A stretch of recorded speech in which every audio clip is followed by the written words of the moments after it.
está atingindo o ponto que eu quero desenvolver agora, este mundo líquido. Primeiro, acontece como o conhecimento, como aconteceu com tudo, que a fé está customizada. Significa que cada pessoa adapta a si. Agostinho diz com toda clareza que a pessoa que seleciona da Bíblia o que quer e rejeita o que não quer, acredita em si e não na Bíblia. E esta é a regra de hoje. Olha que Agostinho não conheceu o que acontece hoje. Essa é a regra de hoje. Você é católico? Sou. Então o Papa é infalível. Não, não acredito nisso. Maria é virgem. Ah, não, essa parte eu não concordo. Você é contrário à pílula anticonceptiva? Não, não, eu sou a favor da pílula. Não, você acha realmente que é pecado, por exemplo, isso e aquilo? Não, isso não. Então, meu filho, o que você é? Já que nenhuma das crenças católicas é sua.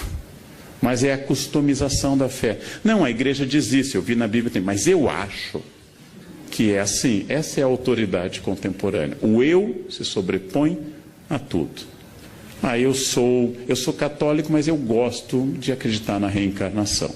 Bem, o Papa Pio IX definiu como heresia a reencarnação. É como vocês perguntam, não, mas o Papa é o Papa, eu sou eu, e eu acho. Ou seja, eu não estou pensando que alguém deva ser dogmático ou não. Não estou pensando se alguém deva acreditar ou não, ser fiel à linha da sua igreja, adventista, presbiteriana, luterana, católica ou da comunidade judaica. Eu estou pensando como eu customizo a fé, como eu adapto ao meu interesse. O Deus do século XXI é, de todos os períodos da história, o Deus mais pessoal e subjetivo. É o meu Deus, não é o nosso. Ele é o menos autoritário e o menos exigente. Ninguém acredita que será condenado, isso é uma característica brasileira. A Veja fez uma longa pesquisa. Ninguém acredita que vá para o inferno. Na Idade Média, as pessoas tinham quase certeza que seriam condenadas. Hoje, ninguém mais vai para o inferno. E a pesquisa da Veja incluiu presídios e políticos. Ninguém vai para o inferno. Quando eu era criança, na aula de catequese, o padre Alexandre, em São Leopoldo, falava da visão das crianças de Fátima, que caíam no inferno como folhas de outono. E a gente se assustava, eu pelo menos me assustava. O inferno está fechando as portas por falta de candidatos. Todos se acham dignos do paraíso. Essa é uma característica contemporânea. A fé se customizou e Deus me entende. Deus me entende. Bandidos, gente, fazem o sinal da cruz antes de assaltar. Isto é uma característica específica nossa. Temos um certo panteísmo, ou seja, é um Deus diluído em todos os lugares, um animismo panteísta, e a subjetividade, é o meu Deus. Eu rezo do meu jeito, do jeito que eu gosto, nas ocasiões que eu acho importantes. Eu irritei uma vez uma colega de avião, que eu pego muito, porque pela primeira vez na vida, o ano passado, 2 anos já, foi agosto, o avião arremeteu em Congonhas. Eu nunca tinha passado por isso. Ele tenta pousar, não consegue. E vai de novo. E você testa a força do esfíncter anal. Não, você testa a sua consciência intestinal num grau alto. E ele vai fazendo aquele esforço sobre aquela área que a TAM tentou fazer o mesmo e não conseguiu. Você sobrevoa aquela área. Então é aquele momento, eu, fiel a uma certa ideia ainda de ser gaúcho, fingi tranquilidade. Lendo o meu livro. A senhora do meu lado fazia sinais da cruz ferozes, né? De tudo que é tipo ortodoxo, com 3 dedos, meio satanistas de baixo para cima, fazia todos os sinais da cruz possíveis. E aí o avião estabiliza, você solta, verifica se está tudo bem, e ela me perguntou, o senhor não reza? Eu disse, olha, a senhora já rezou, a área mínima de proteção me inclui, né? Eu estou do lado dela. Deus não vai matá-lo, não? A ideia, ela me olhou com olhares terríveis. Eu gosto de dizer essas coisas, né? Num avião ano passado, uma senhora deu aquela tremida e me disse, minha Nossa Senhora Aparecida. Eu disse, olha, padroeiro da aviação é Nossa Senhora de Loreto. Não reze para a entidade errada, né? Você vai pedir Nossa Senhora Aparecida, não é o departamento dela, ela rejeita, o avião cai. Nossa Senhora de Loreto. Guardem a palavra. Nossa Senhora de Loreto. Bem, o panteísmo e a subjetividade vêm junto com infantilização.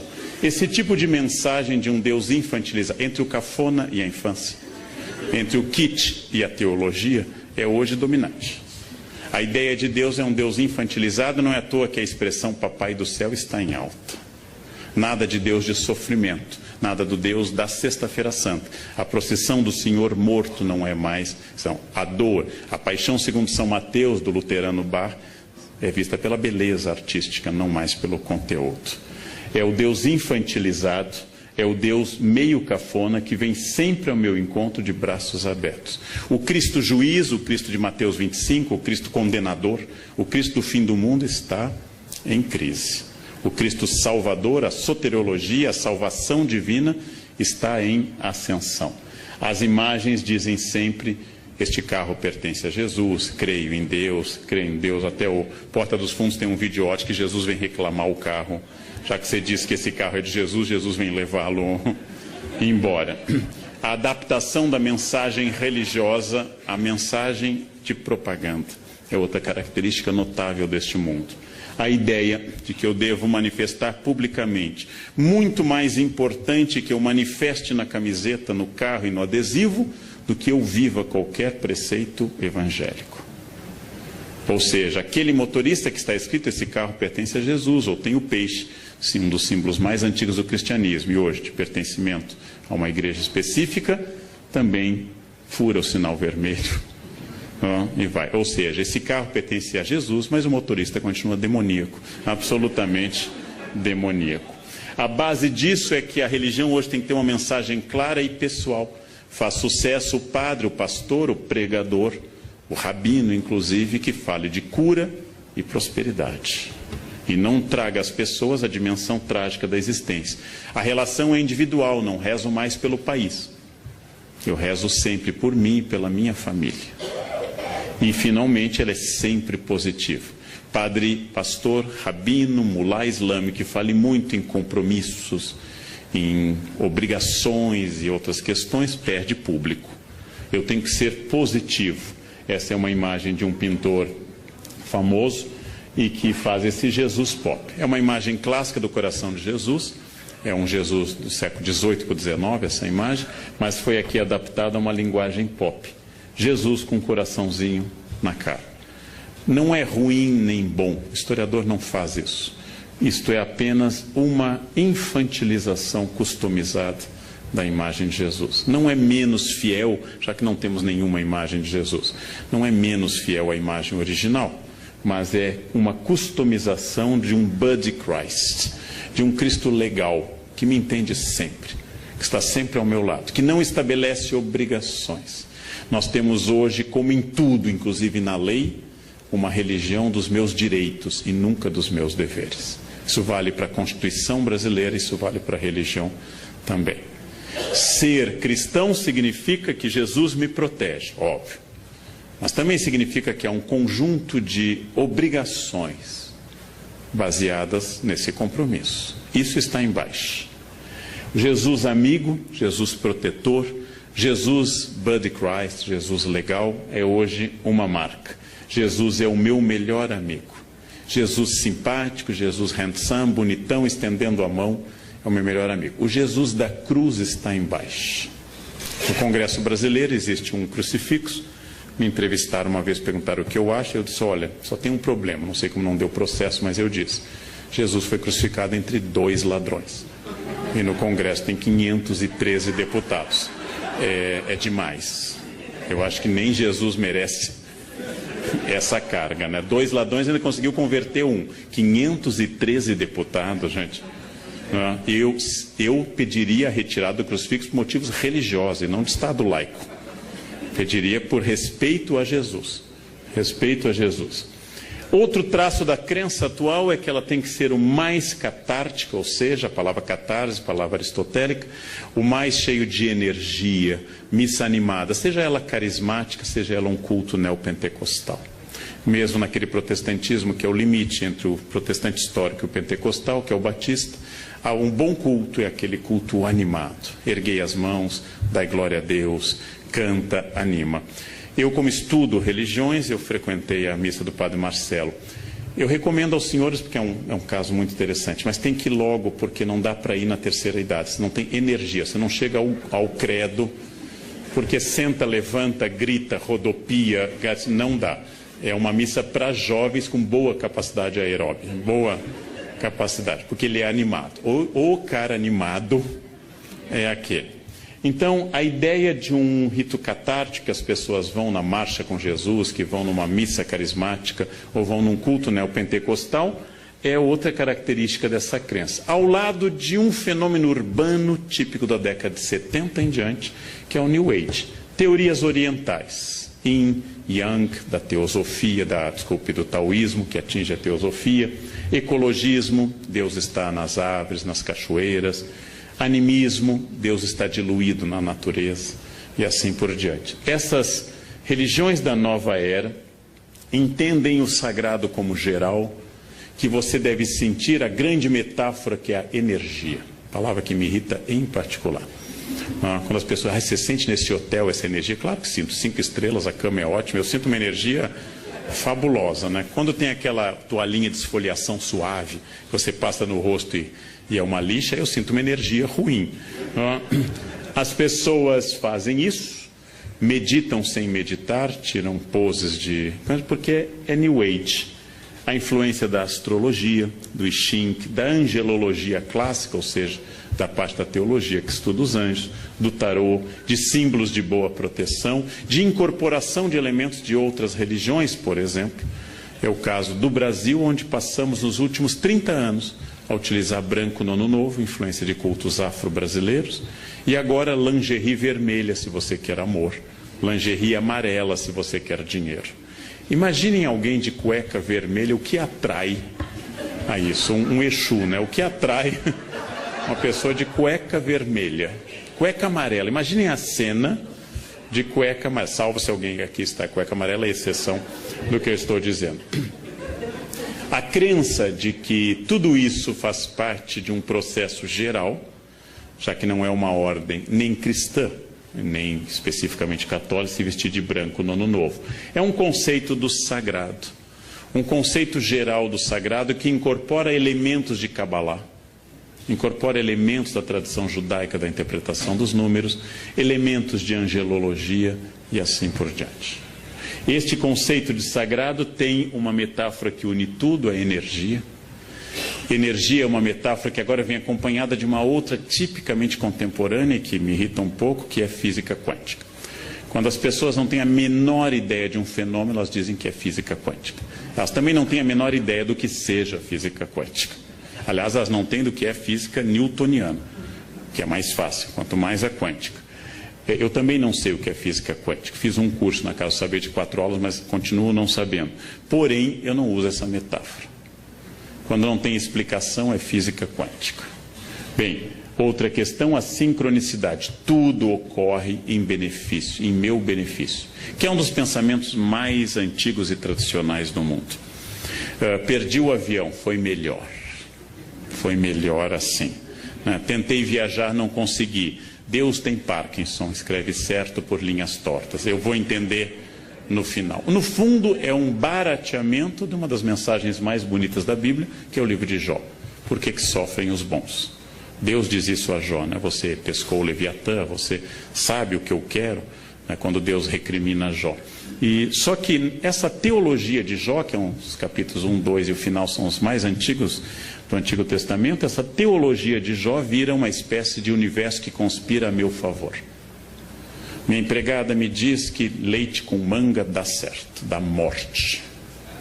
Então eu quis demonstrar a ela que isso é uma lenda e comi manga com leite. Não morri. Ela disse, não, mas o senhor é neto de alemão, não funciona. Então já tem uma variante. Só mata brasileiro luso, clássico, né? Aí ela me diz, não fala, professor, que acontece. Eu disse, esse teto vai cair, viu? Não caiu, então não acontece. Não. E ela, não, mas não é assim, tem que dizer com convicção. Não tem jeito. Não tem jeito, é quântico isso. Finalmente, os elementos orientais como karma e dharma, tradicionais nas religiões do Oriente, e que aqui são ressignificados sem muita propriedade. Karma e dharma são usados numa noção bastante livre de que é o seu karma. É meu karma ter na minha frente no avião alguém perdido, que não consegue achar o seu lugar, que vai até o meio do avião e descobre que é o lugar 2A. Então vem voltando contra Piracema, tentando voltar ao lugar 2A. É meu karma. É meu karma. Eu tenho que, em outra vida eu prejudiquei fila de avião. Então nessa eu vim com essa missão. E acima de tudo, uma ideia até um pouco perversa que doença é fruto do pessimismo e da amargura. Pessoas azedas têm câncer. Pessoas para baixo têm câncer. E aí eu lembro, Madre Paulina, padroeira no Brasil contra o câncer, era uma pessoa super para cima e morreu com câncer. Madre Teresa de Calcutá não era azeda e teve câncer, entre outros problemas. A ideia de que o otimismo cura tudo, você tem que ser para cima, você tem que ser animado, é uma ideia infantil. É uma ideia de crianças de fase pré-operatória. Se eu pensar, acontece. E o pensamento cria tudo. É um pouco idolátrico esse pensamento. É o clássico pecado de substituir o Criador pela criatura. Ou seja, a ideia que as partes práticas das religiões, como o islamismo, que eu estou dando um curso neste momento na Unicamp, diz com grande clareza, especialmente o islamismo sufi: confie em Alá e amarre seus camelos com firmeza. Essa é a parte prática. Inácio de Loyola dizia: reze como se os homens não existissem e trabalhe como se Deus não existisse.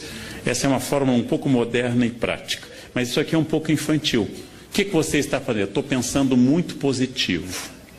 É um pouco problemático isso. Há uma nova consciência que mistura conceitos indígenas, culto à natureza, chás, maconha, ayahuascas, ervas e assim por diante. Essas pessoas fundem num sincretismo contemporâneo essa crença. Eu vou dar um exemplo que eu visitei e não conhecia ela. Quando eu fui a primeira vez, ela já tinha falecido. Mas a tia Neiva é uma ex-caminhoneira que fundou perto de Brasília o Vale do Novo Amanhecer, onde as pessoas se vestem com roupas egípcias, incas, católicas. E ela já faleceu, e aqui está a tia Neiva com seus mentores, que são entidades indianas e indígenas, e também católicas. E aqui estão as pessoas que eu fotografei no Vale do Novo Amanhecer, vestidas com roupas ora ciganas, ora que elas atribuem que seja da época de Jesus e assim por diante. Essa comunidade é gigantesca. Então muita gente vai para lá e segue. Essa é uma customização fabulosa, que vem acompanhada nas cidades de um outro fenômeno, a teologia da prosperidade. Substituindo talvez a teologia da libertação, que pregava uma análise sociológica de base provavelmente de materialismo dialético, surge uma ideia de que Deus, ao abençoar, traz a prosperidade pessoal. São os cultos que eu frequento bastante para fazer anotações, em que se diz, por exemplo, se eu conheci Jesus e eu saí do Serasa. Eu estava longe de Jesus e eu estava com a conta no vermelho. Agora eu conheci Jesus, eu comprei um Corolla, já temos uma casa em Tramandaí e nós vamos em breve fazer uma viagem até Bariloche, a gente vai ver neve. Essa ideia de que Jesus acompanha a prosperidade econômica, contrária à tradição de que a pobreza nos aproxima de Deus e a riqueza nos afasta, essa teologia da prosperidade faz muito sucesso. Faz muito sucesso. Deus quer não apenas seu bem-estar espiritual, óbvio. Deus quer não apenas a sua saúde, mas Deus quer também a sua prosperidade material. E esta é uma novidade. Ela começa na década de 70 aproximadamente, com os textos do atual bispo Edir Macedo, e depois se espalha por vários cultos e atinge várias percepções cristãs em particular. Quando eu digo isso, em nenhum momento eu estou dizendo que isso é errado. Eu sou historiador. Bom, então eu estou pensando por que em determinado momento, ao invés de Deus estar ao lado dos pobres, Deus começa a valorizar a classe média em ascensão. Amando os pobres, mas mirando na classe média em ascensão. Todo discurso de fé contemporâneo inclui uma ideia clara, que é a ideia da exclusão da dor. A exclusão da dor. Eu acabei de fazer, faz um ano, um longo trabalho junto a um dos médiuns mais famosos do Brasil, que é João de Deus. E é uma das coisas mais fascinantes que eu fiz na minha vida. A cidade inteira se veste de branco. E vão lá com problemas e com doenças, e vem gente do exterior. E tem até um documentário, John of God. Não?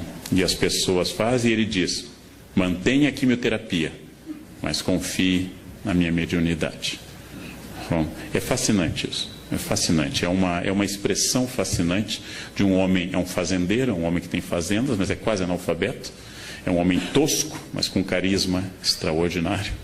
É extraordinário, e as pessoas realmente acreditam, e elas sentem a energia do local. A fé atual é muito midiática. Me refiro aqui à extraordinária missa ocorrida em Copacabana, com a primeira viagem do Papa Francisco à América Latina. Houve uma surpresa geral. A missa deveria ter sido num outro lugar. No mês mais chuvoso no Rio de Janeiro, escolheram um lugar que tinha pântano. Foi uma escolha, não é fácil fazer esse tipo de escolha, tem que pensar muito.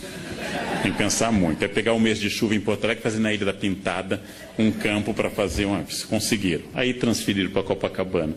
A missa atraiu muita gente. Francisco começava a revelar seu extraordinário carisma e sua simpatia. E este milagre, que é um Papa argentino simpático, é um milagre absoluto, absoluto. É a maior prova.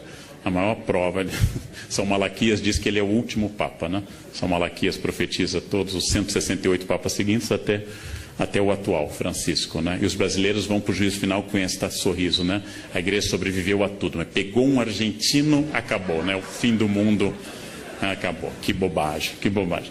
Mas essa fé midiática, esta fé de grandes eventos, Marcha com Jesus em São Paulo, grande evento evangélico, o Círio de Nazaré, o maior evento católico do Brasil em número de participantes, a Missa do Envio, que encerra essas Jornadas Mundiais de Juventude, que devem tanto a João Paulo II, a Bento XVI e também agora a Francisco, eles são movimentos muito impactantes. Eu diria que, ao contrário do século XIX, quando Nietzsche anunciou que Deus estava morto, quando os liberais anunciaram a morte iminente de Deus, que os liberais estão mortos e Deus vai bem. Deus vai bem. Essa é uma velha piada universitária. Deus está morto, assinado Nietzsche. Embaixo, Nietzsche está morto, assinado Deus. Ou seja, uma velha piada. Se há 50 anos, que era um período muito mais conservador, como eu acabei de falar para a revista Isto É, há 50 anos havia poucas emissoras religiosas de rádio e de televisão.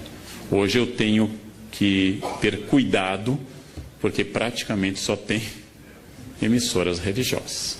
Logo, em plena modernidade líquida, Deus aparece como uma boia, uma segurança, uma referência permanente. E o futuro da religião hoje é mais brilhante do que a gente poderia dizer na década de 60. Na década de 60, o cardeal Vicente Scherer tinha acabado de inaugurar um grande seminário em Viamão, esperando uma explosão de vocações, e as vocações despencaram. Muita gente achava que a igreja fecharia por falta de candidatos. Isso mudou. Isso mudou. Ainda há carência de vocações, mas isso mudou. E as igrejas evangélicas se capilarizam com muita rapidez e também mudou este quadro. Há mais gente religiosa em 2015 do que havia em 1980. Há mais gente religiosa. Há um efeito enorme nas periferias do Brasil sobre a questão de drogas e de álcool, da presença religiosa. São pessoas que passaram a viver isso. Em prática, eu diria que, como todo mendigo até hoje, pede uma esmola pelo amor de Deus e agradece que Deus lhe abençoe, que os discursos religiosos continuam tendo muito sentido semântico e prático na nossa sociedade. Como nós enfrentamos, como disse que Thomas, problemas estruturais sociais, como nós continuamos com problemas estruturais, sociais, culturais e econômicos, o discurso religioso continua muito significativo dentro deste vazio. Dentro deste vazio contemporâneo que tem uma imensa dificuldade em estabelecer referências, nessa velocidade que eu fiz toda a primeira parte acelerada, as mensagens continuam com sentido.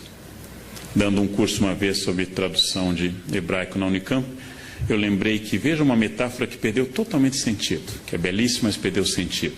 As metáforas agropastoris da Bíblia. O reino de Deus é semelhante ao grão de mostarda. Eu sou a videira, vós sois os ramos. O que significa para um ser humano urbano nascido no centro de Porto Alegre? Aquele que acha que uma galinha é uma Knorr viva, ou seja, que nunca teve contato com a natureza, que não tem ideia do que seja um grão de mostarda. Para ele, mostarda é um potinho que existe no supermercado. Eu poderia mudar, pegar o Salmo 23 ou 22 da Vulgata. O Senhor é meu pastor, nada me faltará. Dominus regit me, em latim, eu poderia mudar para o Senhor é meu provedor de banda larga, Ele nunca cairá. Isso faria as pessoas entenderem mais rapidamente. Mas um dos encantos da religião é o seu arcaísmo. É usar uma linguagem, e não é à toa que depois de relativamente reprimido, o latim volta à igreja. São autorizadas hoje dezenas de missas pelo Brasil, pelo rito tridentino, pela missa de São Pio V. Significa que os discursos e as práticas religiosos por causa do discurso, significa que hoje há mais fila para casamento numa igreja, como aqui, a São José, aqui, do que havia há 50 anos. Em 1968, as jovens queriam sair de casa e queriam levar uma vida hippie. Em 2015, elas têm o mesmo sonho da avó, um marido rico, bem-sucedido e casar de branco na igreja. Nós somos notavelmente mais conservadores do que há 50 anos. As pessoas fizeram a Revolução Francesa, mas querem morar em Versailles. Elas querem continuar morando em casa, com a liberdade da Revolução Francesa. O que acontece hoje, se você marcar numa igreja como Nossa Senhora do Brasil, em São Paulo, o seu casamento, que precisa de 3 anos de antecedência, se você perder o noivo, mantenha a data marcada. É mais fácil você vir a encontrar outro do que encontrar. Mantenha a data marcada, porque é fundamental se você quiser. O sonho hoje é coletivo. A avó, a mãe e a menina continuam sonhando com casamento de branco na igreja. Isso é notável. Isso é notável. Nós continuamos explicando mazelas sociais por tudo isso. Mas, se para encerrar é óbvio que nós temos pertencimentos líquidos, que, por exemplo, instituições tradicionais como a maçonaria perderam muitos membros nos últimos anos, que pertencimento a clubes e sociedades hoje é muito mais fraco. Se é verdade que hoje está em ascensão um Deus pessoal e positivo, que o Deus da obrigação, o Deus terrível, o Deus de Mateus 25, como eu disse, não está na moda, e que as fronteiras se diluíram, eu também posso pensar, para encerrar, uma questão mais filosófica. Esse Deus atual apropriado pelas pessoas. Esse Deus que exige muito pouco de mim e confirma a minha vida. Já que hoje nós confirmamos tudo. Eu devo comer esse quindim? Eu sempre tenho uma resposta. Pai, você já malhou tanto. Pai, você merece. Hoje é quarta. Tanto faz o dia, né? Hoje é quarta. Né? Amanhã você corre mais na esteira. Eu sempre tenho uma justificativa. E as pessoas colaboram. Elas nunca dizem isso, não como. Não, elas dizem... Ah, como você merece. Né? Se você não comer, vai fazer mais mal ainda se você não comer. Não? Ou seja, nós estamos num universo em que tudo que sou eu é explicável. É explicável. E eu preciso fazer dessa forma. A fé atual é uma forma de prisão imanente. Ou seja, naquilo que a gente considera de material, imanência, aqui e agora, hic et nunc. Aquilo que eu considero de imanente, atual, individualista. É difícil saber, apesar da imensa importância da religião hoje, institucional e pessoal, nos dois campos. É difícil saber se a fé média das pessoas é uma forma sofisticada de ateísmo religioso. Ou seja, que elas se aproximam de Deus para não colocar o delas na reta, mais do que para se entregarem a um plano. A fé exigente dos evangelistas, a fé exigente dos grandes santos, tenho que pregar, ai de mim se não o faço. A fé que tira alguém do seu conforto em Lisboa e o leva para a Itália, Santo Antônio, a fé que faz alguém dar seus bens, Francisco, a fé que muda a vida de um homem dissoluto, como Inácio, ou como Agostinho, a fé que faz uma jovem bonita e rica, como Clara, abandonar tudo e entrar numa vida. Esta fé é uma fé de entrega a um plano maior. Esta fé atual é uma fé que me favorece em tudo. Se eu estou triste, Deus me consola. Se eu estou alegre, Deus me confirma. Se eu tropecei, Deus me ampara. E se eu tenho metas, Deus me leva a elas. Similar ao tratamento que muita gente dá ao seu cachorro. Ele está sempre ao meu lado. Fica feliz quando eu volto. Claro, você dá a ração. Ele associa a sua chegada à comida. A felicidade dele é total. É alguém que lhe ama profundamente. Vem aquele velho teste. Coloque sua mulher no porta-malas do carro e no outro um cachorro. Deixe 3 horas e abra e veja a reação. Tá? Aí você vai saber quem lhe ama de verdade. O cachorro que você colocou vai ficar super feliz que você abriu o porta-malas. As mulheres raramente interpretam isso como felicidade. O que significa isso? É mais uma vez essa contradição que eu trabalhei ao longo da minha fala. É possível que nós estejamos num dos momentos mais religiosos da história humana. Haja vista a grande quantidade de manifestações, associações, instituições, congressos, etc. É possível. E é possível que uma parte desta nova religiosidade tenha a ver com a imersão de um homem líquido, que dá muito pouca importância a algo que não lhe favoreça. E eu diria, não sendo religioso, que o maior desafio dos religiosos hoje é cristianizar os cristãos. Esse é o grande desafio. O desafio do século XV era cristianizar indígenas, XVI, no XIX eram os asiáticos, os africanos, idólatras, liberais, ateus. Hoje o desafio é cristianizar os cristãos e parar de dizer Senhor, Senhor, e começar a entender o desafio que significa uma opção de entrega. Então, este é o grande desafio. O campo é bom. Nós temos hoje um prestígio religioso maior do que nunca. A influência política das religiões em 2015 no Congresso é maior do que em 1950. Getúlio Vargas, ateu total, inaugurou o Cristo Redentor em 31. Abriu todos os congressos eucarísticos da era Vargas. Facilitou o Congresso Eucarístico de Porto Alegre, que já não era mais no governo dele. Ele já estava deposto. Ou seja, porque ele sabia, como Napoleão, que perguntado pelo Papa Pio VII, você pode governar sem Deus? Napoleão diz, sem Deus eu posso, sem os bispos não. Então, esse é o aspecto prático de um homem prático, como Napoleão ou como Getúlio, ateus como Potes. Agora, esta é a questão e o grande desafio contemporâneo. Esta é a grande questão. Quer dizer, como enfrentar um ambiente que formalmente é religioso e na prática é completamente egoísta, voltado para si e totalmente alheio a quaisquer desafios religiosos possíveis. Né? Como falar de Deus para quem tem Deus no carro, na casa, na camiseta, mas só não tem no coração e na atitude. Esse é um desafio é o mesmo desafio de sempre. Como falar da lei para doutores da lei, para escribas e para fariseus. Aqueles que pagam o dízimo sob o cominho e não entenderam o básico. Esse é o desafio contemporâneo do mundo líquido. Era o que eu tinha a dizer na hora que me reservaram. Muito obrigado pela atenção dos senhores. Obrigado.